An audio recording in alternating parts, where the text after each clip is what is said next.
진수를 보여주는 인터뷰 뉴진수.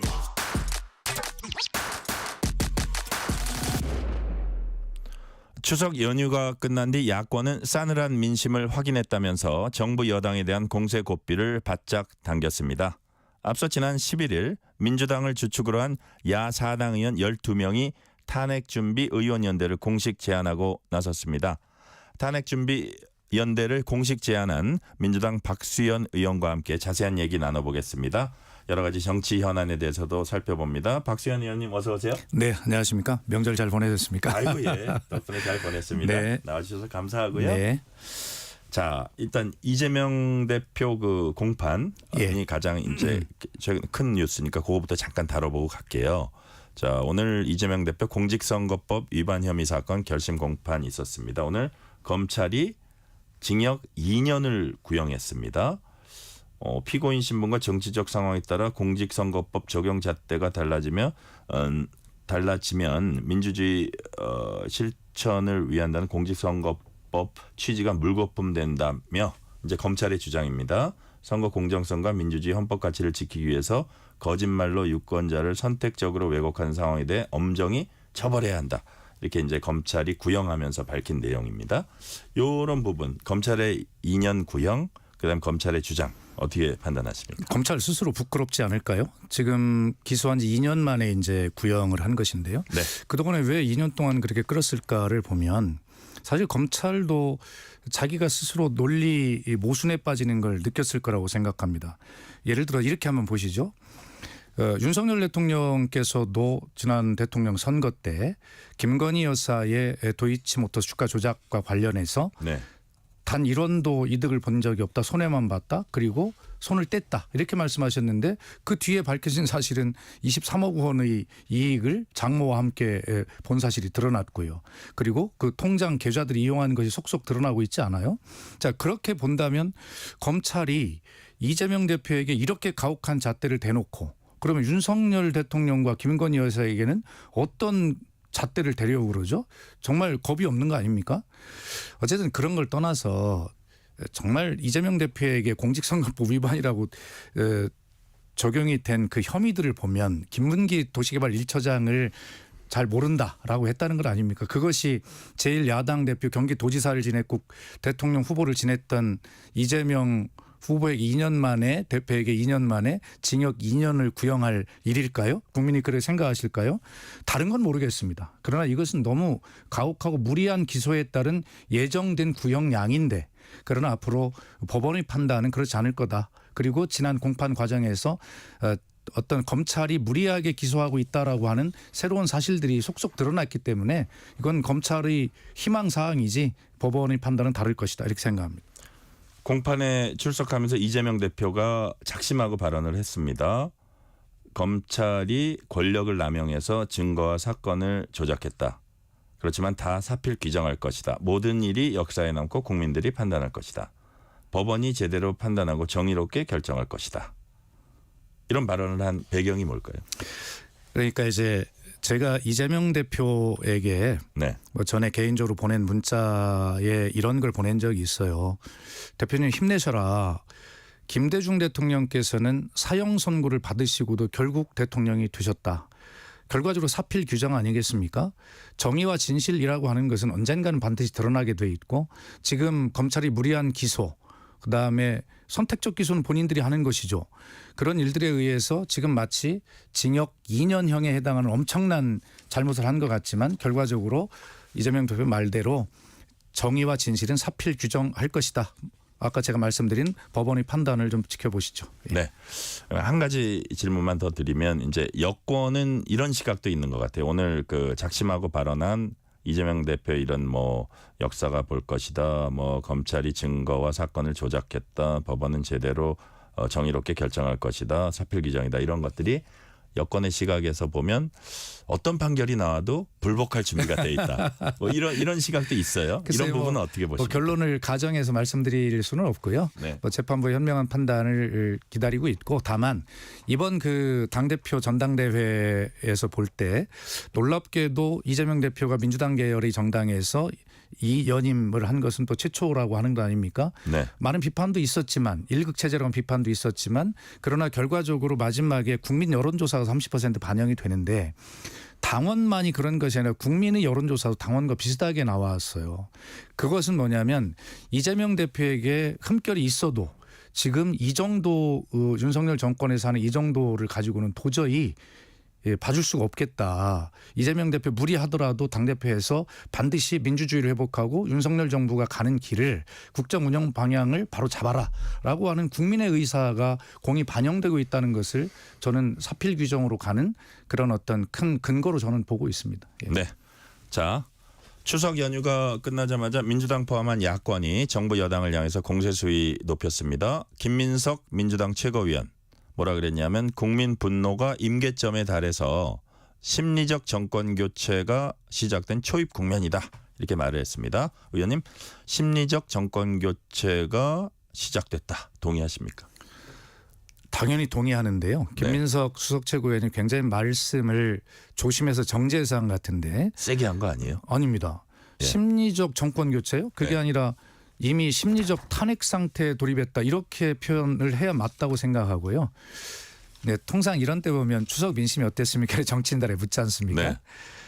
네, 되게 명절 때 시장을 돌아보거나 하면 여야 공이 따끔하게 혼을 내시는 게 일반적인 유권자들의 말씀이세요. 그리고 특히 제 지역구가 이제 충남 공주부여 청양인데 굉장히 보수적이고 점잖으신 곳 아닙니까? 그런데 이번에 정말 제가 객관적으로 많은 것을 듣고 말씀을 드리려고 노력을 했습니다. 네. 어제 그쪽에선 주로 무슨 말씀 많이 하십니까? 그래서 제가 페이스북에 글을 썼는데 이렇게 예, 예. 썼어요.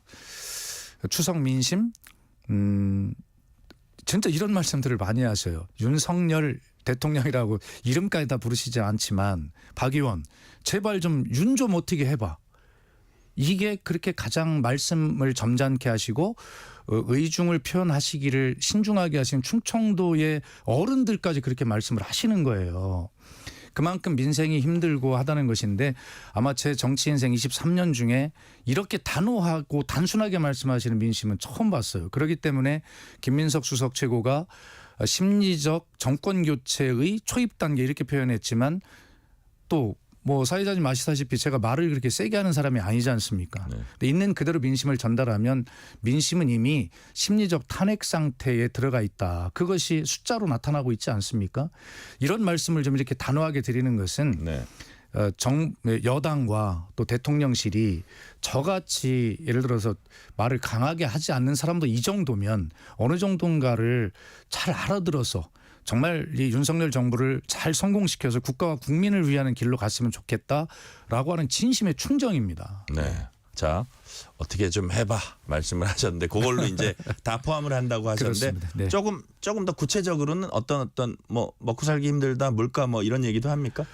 이제 그런 것들이 다 포함된 이야기 중에 그래요? 이제 대개 대통령님의 국정 운영 방향이 잘못됐다라는 것을 한마디로 표현하고 계신 것이죠. 제가 편의점에 들어가 보면요.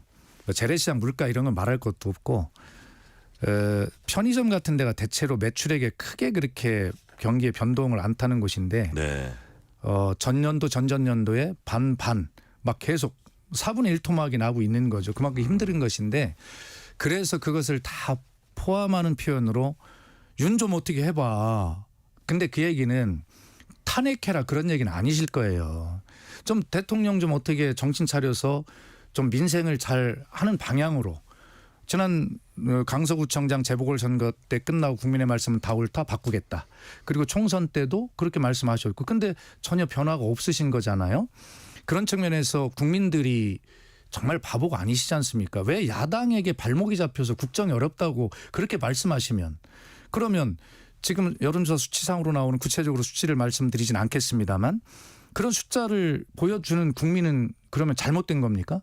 그런 것들에 대해서 여론조사에 일희일비 않겠다라고 하는 그러한 뻔한 말씀하지 마시고 이것이 민심의 현 주소다라고 하는 것을 좀 빨리 윤석열 대통령과 대통령실 그리고 정부 여당이 국민의힘이 이걸 잘 알아들어서 제발 좀 빨리 바꿔서 좀 인기를 회복하기 바라요. 그것이 민생이 사는 길이고 국민이 잘 되는 길이라는 다시 한번 정말 야당 의원이지만 충심으로 드리는 말씀입니다. 진심으로 말씀하시는 진심입니다. 거죠? 예, 예. 네네.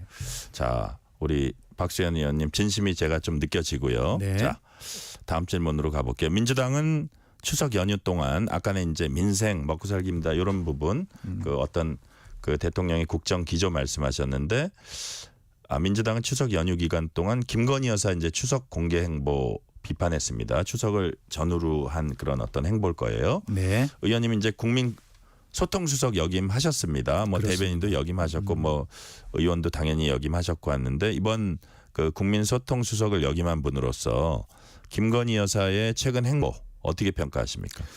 그러니까 이런 문제를 무슨 청와대의 대변인이나 국민소통수석으로 근무를 하지 않았더라도 네. 일반 국민들께서 보시기에 상식적으로 부적절하다고 하시는 거잖아요. 뭐 어떤 말씀이시냐면 예를 들어서 명품백 사건이나 이런 여러 가지 문제들에 있어서 명쾌하지 않지 않습니까? 국민들은 아직도 명쾌하지 않아. 그러나 명쾌하지 않아도 좋겠어. 대통령이 됐든 여사가 됐든 국민 앞에 진심으로 좀 죄송하고 잘못됐습니다. 라고 그렇게 사과하시는 말씀. 그런 정도면 우리 국민은 다 받아들이실 수 있는 그런 국민들이시잖아요. 그런데 왜 그렇게 황제조사로 비판받는 그런 검찰 조사 면죄부 받아가지고 나 죄 없어라고 그렇게 얼굴 들고 자살 예방 현장에 다니신다면서 한강대교를 순찰하시고 체코 뭐 순방을 가시려면 그런 것들을 좀 명쾌하게 국민들 마음을 잘 어루만져 주시고 가면 누가 뭐라고 하겠어요. 그렇기 때문에 이번 민심들은 뭐냐면 사회자님은 생각해 보세요. 왜 야당이 김건희 여사 이야기만 하고 싶겠어요. 야당도 비판받는 거 압니다. 그런데 그런 일들이 나올 때마다 야당이 아무 말도 안 하고 있을 수는 없지 않습니까? 그래서 제발 부탁인데 야당이 더 이상 영부인 말씀을 좀 그만하도록 네. 좀 그렇게 스스로 상식적으로 국민 눈높이로 생각하시면 답이 나올 일이라고 생각합니다. 김건희 여사의 행보 야당도 반복하지 않았으면 좋겠다. 그렇습니다. 그런 말씀이시죠? 네. 자, 국민의힘 내부에서도 영부인 가이드라인을 좀 정비하고 제2부속실, 특별감찰관 조속히 설치해야 한다 이런 주장들 제기되고 있거든요. 이 부분은 긍정적이라고 보세요? 당연히 그렇죠. 저는 뭐 개인적으로 이미 오래전부터 윤석열 정부가 출범하자마자부터 방송에서 공개적으로 이런 것들을 주장해왔고 네. 물론 이제 문재인 정부에 비해서 작은 청와대 대통령실을 운영하겠다고 해서 수석실도 축소하고 다 했는데 이미 다 늘어났지 않습니까? 그런데 그중에 가장 중요한 게 자꾸 김건희 여사 영부인의 문제가 나오니까 이 문제는 제2부속실을 빨리 설치를 해서 물론 공약에는 제2부속실을 폐지하겠다고 했지만 아니 공약은 꼭 100% 지키라고 있는 게 아니에요. 공약이 좀 무리하고 잘못됐으면 국민께 사과하고 이건 네. 다시 바로잡겠습니다 해서 빨리 하면 되는데 그 공약을 지키겠다는 그 무리한 그런 것 때문에 계속 이런 문제가 생기면 안 되죠. 그리고 더 중요한 것은 제2부속실이 생긴다고 해서 이런 문제가 안 생기라는 법은 없어요. 네.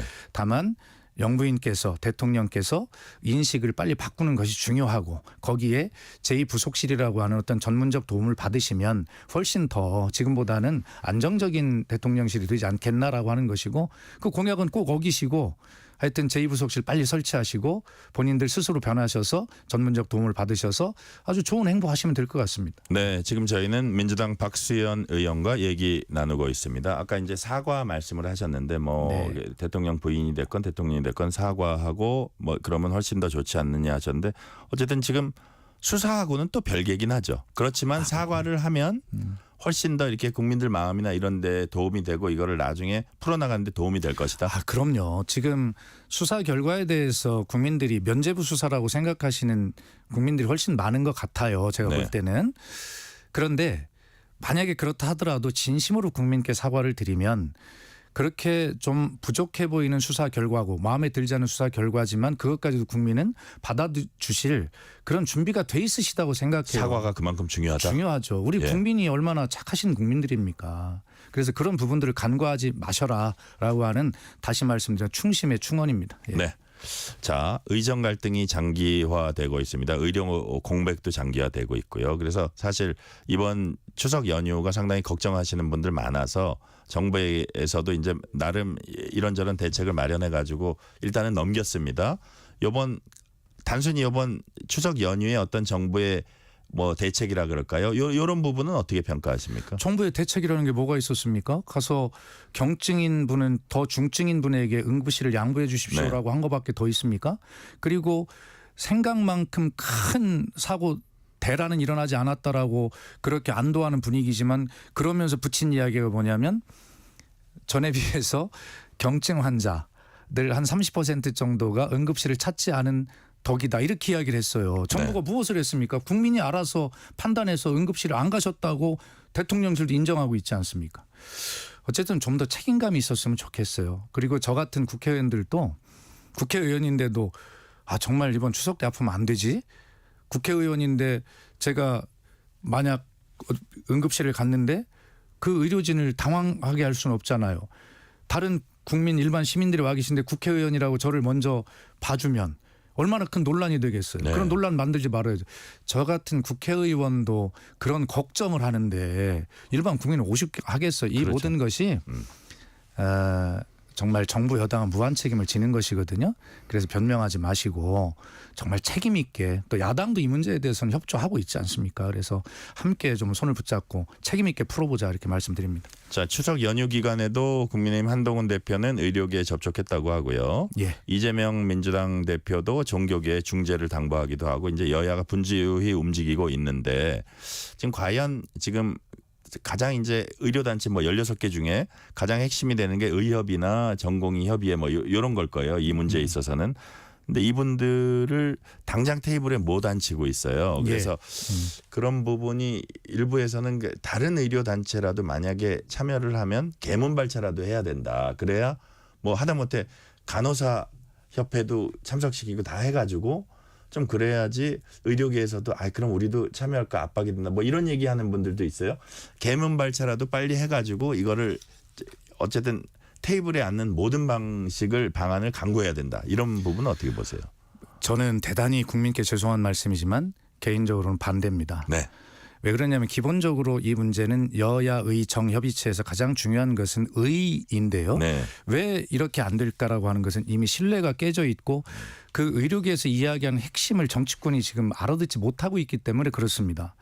이번에도 사실 정부의 대책을 보면 이 추석 연휴 기간에 근무한 네. 그런 어떤 의료인들에 대해서는 쉽게 얘기하면 뭐 진찰료 수가에 처음에는 얼마였습니까? 150%, 그다음에 250%, 이번에는 350%. 결과적으로 이분들이 무슨 돈 때문에 이러는가라고 하는 그런 어떤 인식의 잘못이 있어요.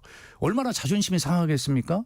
결과적으로 의료계가 무엇을 원하는지에 대한 기본적인 이해가 부족하기 때문에 신뢰가 쌓이질 않는 거죠. 그래서 어떤 개문발차라고 하는 미봉책으로 해결이 될 수 없고 이 문제는 좋습니다. 대통령실이 기왕에 의료계획의 기회라고 하니 우리가 좀 더 힘들더라도 의료계가 무엇을 원하는지라고 하는 것을 정부 여당과 대통령실이 정확히 인식하고 거기에 대한 어떤 협상 협의의 테이블에 나올 그런 준비가 됐을 때 저는 해야 한다 이렇게 생각합니다. 네. 자, 그렇다면 어쨌든 탈출구 마련하기 위해서는 제대로 준비 갖춰놓고 하자 그런 말씀이시네요. 당연히 그렇게 해야 된다고 생각합니다. 저는. 예. 네네. 자, 박수현 의원님은 탄핵준비의원연대 제안자로 참여를 하셨습니다.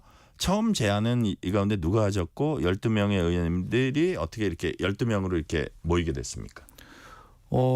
우선 그 제안자 중에 보면 민주당이 9분이 계신데요. 네네. 그 중에 이제 저와 상임위를 같이 하는 이제 민영배 의원과 양문석 의원이 저랑 셋이 옆자리 쪼르륵 같이 앉아 있는데 뭐 이런 이야기를 많이 나누다가 제가 이야기를 동의를 했습니다. 네.